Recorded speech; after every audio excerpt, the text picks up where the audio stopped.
Chief Justice Roberts, President Carter, President Clinton, President Bush, President Obama, fellow Americans, and people of the world, thank you.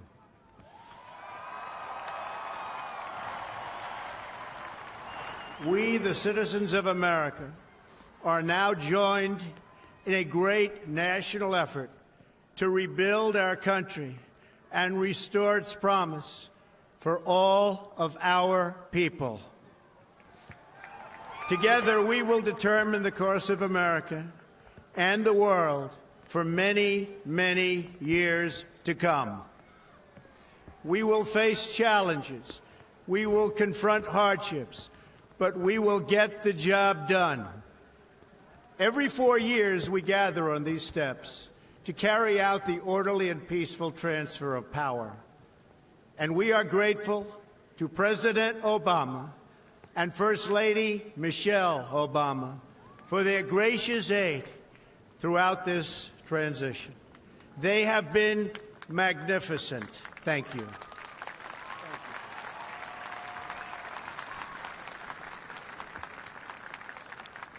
Today's ceremony, however, has very special meaning, because today we are not merely transferring power from one administration to another or from one party to another, but we are transferring power from Washington, D.C., and giving it back to you, the people.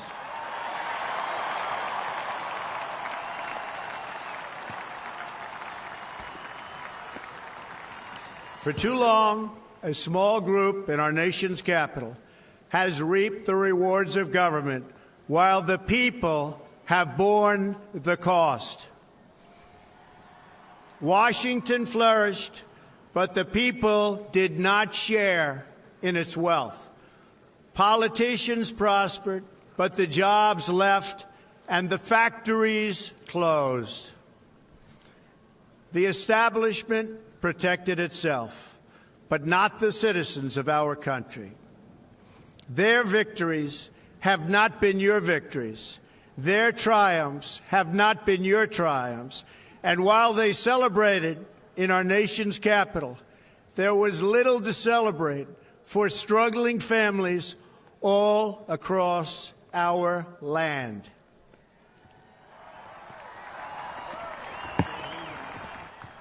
That all changes starting right here and right now, because this moment is your moment. It belongs to you.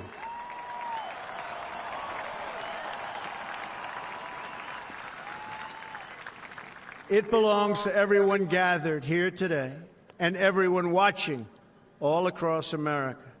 This is your day. This is your celebration. And this, the United States of America, is your country.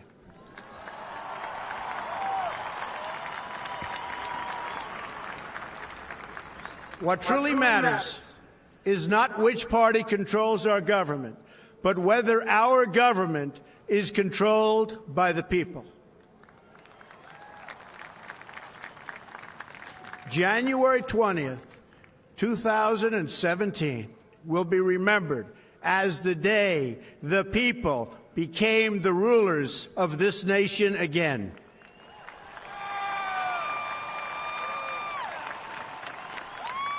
The forgotten men and women of our country will be forgotten no longer. Everyone is listening to you now.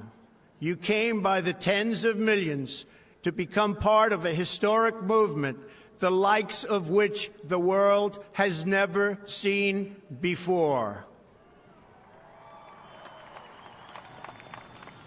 At the center of this movement is a crucial conviction that a nation exists to serve its citizens. Americans want great schools for their children, safe neighborhoods for their families, and good jobs for themselves. These are just and reasonable demands of righteous people and a righteous public. But for too many of our citizens, a different reality exists. Mothers and children trapped in poverty in our inner cities, rusted out factories scattered like tombstones across the landscape of our nation, an education system flush with cash, but which leaves our young and beautiful students deprived of all knowledge. And the crime, and the gangs, and the drugs that have stolen too many lives and robbed our country of so much unrealized potential.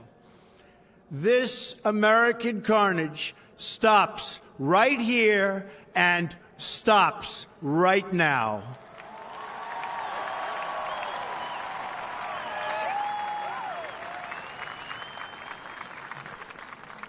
We are one nation, and their pain is our pain.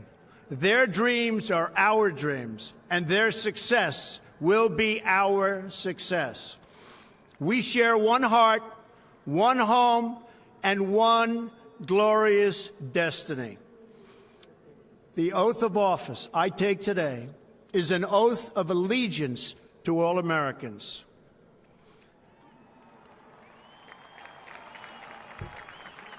For many decades, we've enriched foreign industry at the expense of American industry, subsidized the armies of other countries while allowing for the very sad depletion of our military.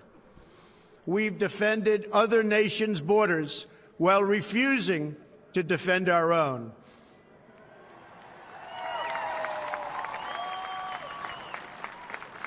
And spent trillions and trillions of dollars overseas while America's infrastructure has fallen into disrepair and decay. We've made other countries rich while the wealth, strength, and confidence of our country has dissipated over the horizon.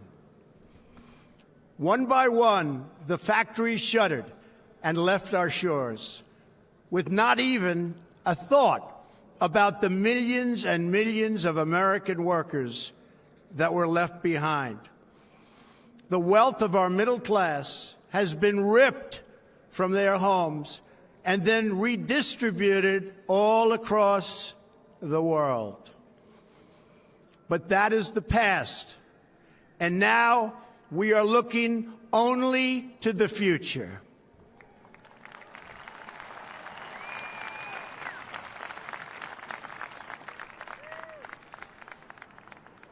We assembled here today are issuing a new decree to be heard in every city, in every foreign capital, and in every hall of power.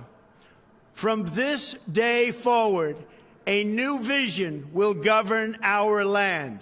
From this day forward, it's going to be only America first. America first.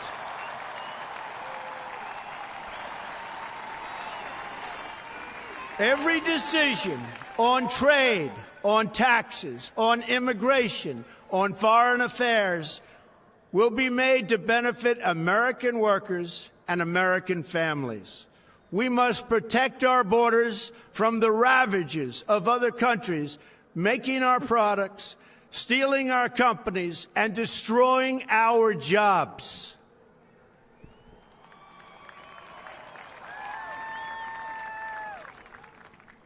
Protection will lead to great prosperity and strength. I will fight for you with every breath in my body, and I will never, ever let you down.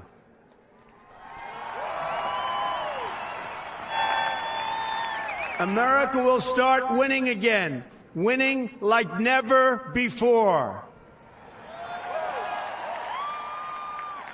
We will bring back our jobs. We will bring back our borders. We will bring back our wealth.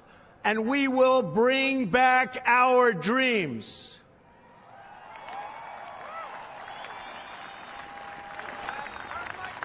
We will build new roads and highways and bridges and airports and tunnels and railways all across our wonderful nation. We will get our people off of welfare and back to work, rebuilding our country with American hands and American labor. We will follow two simple rules: buy American and hire American. We will seek friendship and goodwill with the nations of the world, but we do so with the understanding that it is the right of all nations to put their own interests first.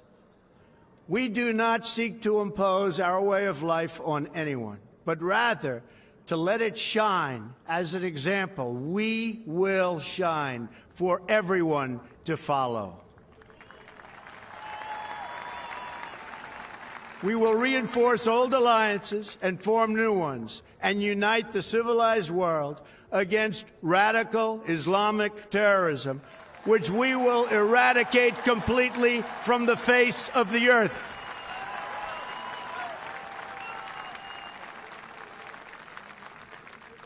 At the bedrock of our politics will be a total allegiance to the United States of America.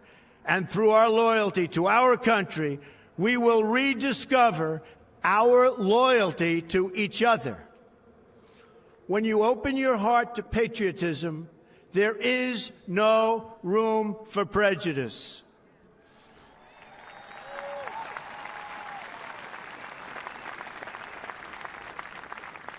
The Bible tells us how good and pleasant it is when God's people live together in unity.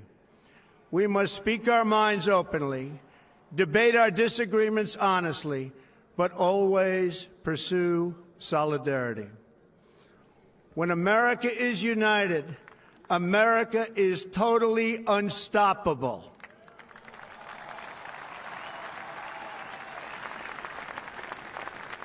There should be no fear.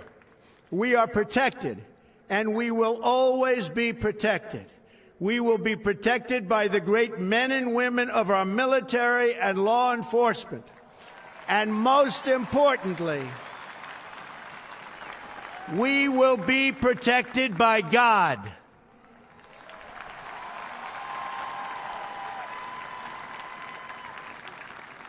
Finally, we must think big and dream even bigger.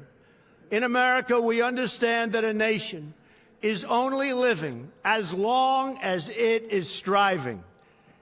We will no longer accept politicians who are all talk and no action, constantly complaining but never doing anything about it.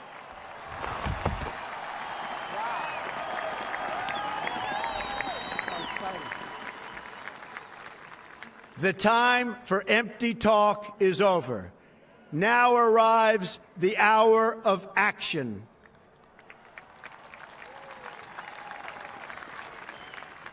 Do not allow anyone to tell you that it cannot be done. No challenge can match the heart and fight and spirit of America. We will not fail.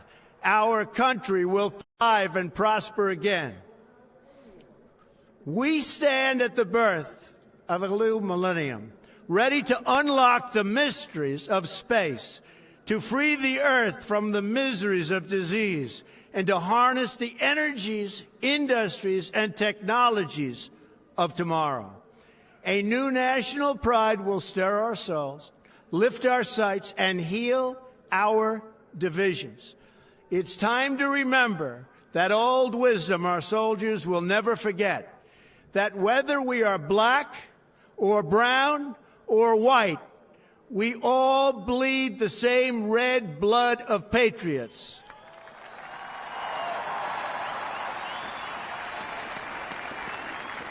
We all enjoy the same glorious freedoms, and we all salute the same great American flag.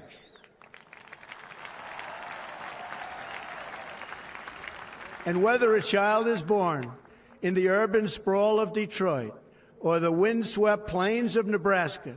They look up at the same night sky, they fill their heart with the same dreams, and they are infused with the breath of life by the same Almighty Creator.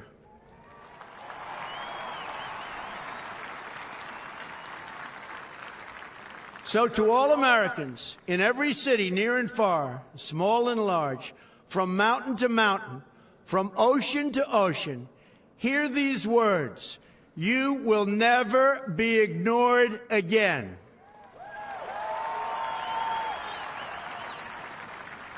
Your voice, your hopes, and your dreams will define our American destiny.